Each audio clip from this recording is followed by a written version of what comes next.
आप जिस सर्कल में हो, जैसे आपका घर हो, आपके जो सहाध्यायी हो, या तो आपके मित्र हो, या तो आपके ऑफिस वाले हो, यहां तक कि आपके गुरु भाई,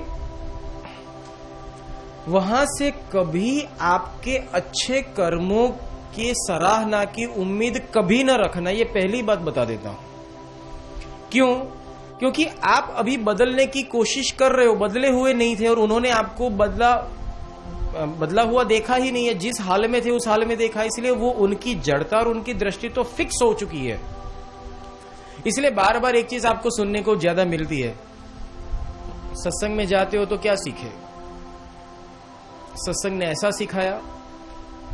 तीसरी चीज, सत्संगी ऐसे होते हैं, गुरुजी ने ऐसा सिखाया, क्या तुम्हारे लोग ऐसे होते हैं, वगैरह वगैरह वगैरह वगैरह वगैरह। दूसरी चीज है, अगर तुम्हारे सर्कल के अंदर कुछ दोस्त है या तो कुछ पार्टी पीपल है, तो वो लोग उल्टी भी बात करेंगे, सत्संग जैसा कुछ होता नहीं है, खाओ पियो ऐश करो, यही एक जिंदगी है। सबकी अलग अलग सोच है, इसमें उसका भी दोष नहीं, क्योंकि वो उस कुएं के बाहर आया ही नहीं है। तो मैं सिर्फ इतना ही कहूंगा, दो तरीके से चलो, नजरअंदाज करो, अपना क्षेत्र नया बनाओ, अच्छे लोगों से मिलना शुरू करो, और जो लोग पॉजिटिविटी की विचारधारा वाले हैं वहां पर पहले शुरुआत में जाओ। आप कहोगे क्यों, नेगेटिविटी विचारधारा में क्या गलत है?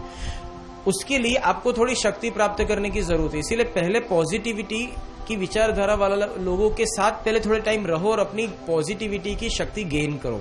फिर धीरे धीरे करके कोई नेगेटिव व्यक्ति हो तो उसके साथ इंटरेक्शन में आना।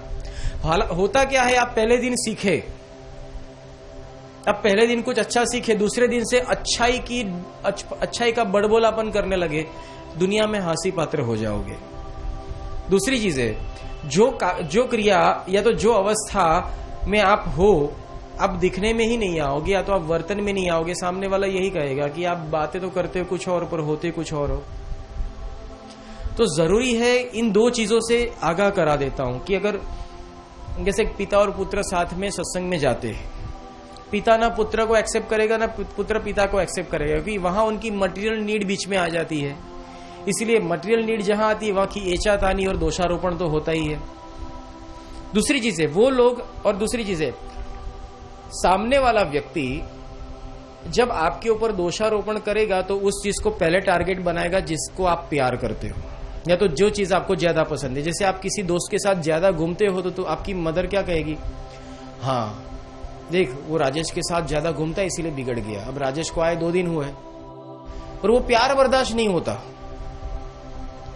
वो प्यार बर्दाश्त नहीं होता। प्रॉब्लम राजेश से नहीं है, वो प्यार से, वो अटैचमेंट से, जो अटैचमेंट तुम्हारे पास नहीं है। वो भाव से, भाव बर्दाश्त नहीं होता।